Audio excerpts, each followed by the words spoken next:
So, yesterday was the first game for Hailey Van Lith at TCU.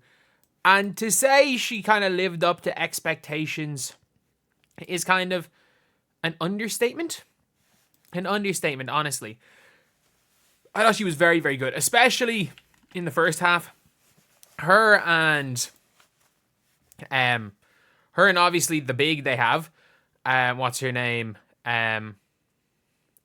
Jeez, I blanked on the name of their 26-year-old. She's 24, but who is their big?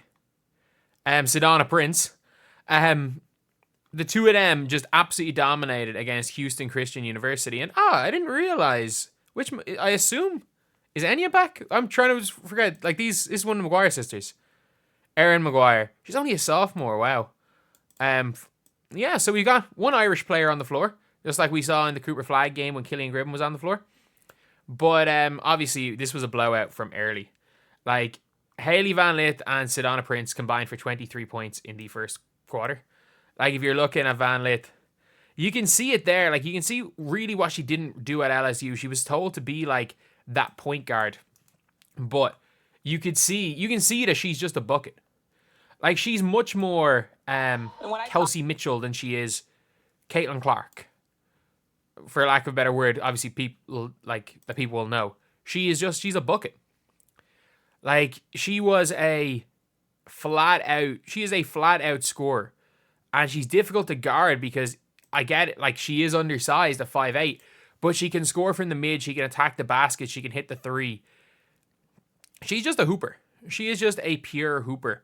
So, you're looking at Van Lith here, it's just that ability to create. She had 21, she had 7 assists, 6 steals, she just looked a level above. Are all these on Erin? Erin McGuire's number 3. Oh, no. Why does why? To be fair, it's Hailey Van Lith. Erin McGuire, absolute baller, but, there are levels to it. I won't go under the screen. In fairness, she didn't shoot well from 3 last year, but, if you're just seeing it, the way she's able to get to the basket, she's still a baller. And the one thing I don't get is, she had a bad season and one real bad game that people watched. Yeah, and she's not the best defender. What the hell Mulkey was doing putting her on Caitlin Clark? But it's she balled out in the Olympics. She balled out for Louisville. And this TCU team is good. Genuinely. Sedona Prince is...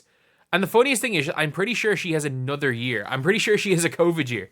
She doesn't, she's not a super senior, even though she is, she'll be 25 by the end of the season. She can play in college till she's 26. And whatever about the off-the-court stuff, whether or not she should be on the team, kind of is irrelevant, but she is as good a big as there is in college basketball. Again, not really a W prospect because of how old she is, but we can't forget Lou Lopez Seneschal was that old 2 years ago when she played for UConn. But you can see last year she averaged 19.7 points and she was pretty good at Oregon. It wasn't like she was bad. But the two of them are going to be a really, really tough out for a lot of teams. They could go and make it back to the tournament. If they just make it to the tournament, they are, they're right back in the, well, to be fair, I was they're back in the conversations. Well, Van Lith's back in the conversations for being a second round pick.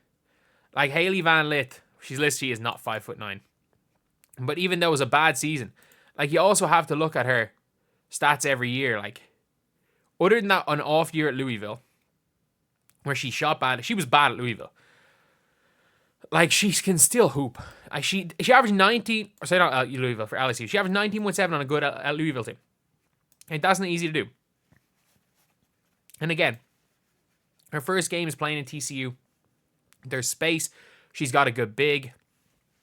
She's not having to be a primary scorer. Or primary facilitator. She can be a primary scorer. Even though you can see there 7 assists. She can still pass. She's still well able to pass the ball. So I'm just looking at it there is absolutely no way that Van Lith should have been not ranked as one of the top 25 best players in college this year. That Van Lith should have been, from ESPN, that she should be just off draft boards for some reason. There is a reason why.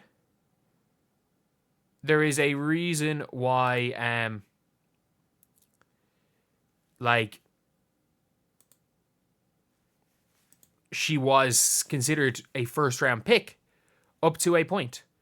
And she's showing it. So, yeah, college basketball, it's going to be an interesting one because we get to see Iowa today. So we got to see how Hannah Stuckey's going to get on. We got to see, is Lucy Olson legit? Because as good as she was at Villanova, it's a very different playing at Villanova and playing for packed crowds in Iowa, where if you ball out, you're suddenly in. She's probably not going to be a rotation player in the W. She's probably going to get cut. She's probably not going to make a roster. But if you're Lucy Olson, your goal is to probably get a WNBA roster spot. Because if you can go and get yourself just a W roster spot, like you don't even have to do anything really with it. Just get yourself a roster spot, and you are, if you want to keep playing pro overseas, your money goes way up. Like it goes way up. Just being a WNBA roster player. It's like, I would say Deaja Fair got way more money because after being drafted by the Aces and being cut than she would have just trying to go overseas after playing in, well, to be fair, she was good enough D1. That's probably a bad example. But like, I know from like listening, like dealing with teams in Ireland where it's like teams and players have, like if you played in the W, doesn't matter how good you are automatically, you have to pay twice as much. Even in some leagues in Europe, like there'll be occasional players that have come over to Ireland with WNBA experience. You cost twice as much as a player. If you didn't have WNBA experience, you would be half the price. Especially when double the price is a couple of thousand extra. Not players making in the like 6 figures a year. But yeah, Van Lith though there is absolutely no question about it. Like, was it the best competition? No. But we saw at the Olympics, she was cooking a lot of pros. She was the best player on that USA team. There are a lot of positive things when it comes to Van Lith's game. And just because she goes to a bad situation in LSU, she went to a bad situation in LSU. And look, she was bad. She wasn't that bad. Like, she wasn't good, but it wasn't like, it was a dysfunctional situation all around. And she wasn't really put in a position to succeed. But it wasn't like she went and averaged 4 points a game or anything. It just showed that she is a score-first player in the mold of a Kelsey Mitchell who can create for themselves. Maybe doesn't have that speed or athleticism, but that's like her game. She's an undersized. She's a bucket. She's a hooper. And look, does she make the W next year? Does she make a roster? I would say I think she gets drafted in the second round. Because there are not many players in college basketball that put the ball in the basket like Hailey Van Lith does. And because of the fact, one, she is Hailey Van Lith, she'll sell jerseys.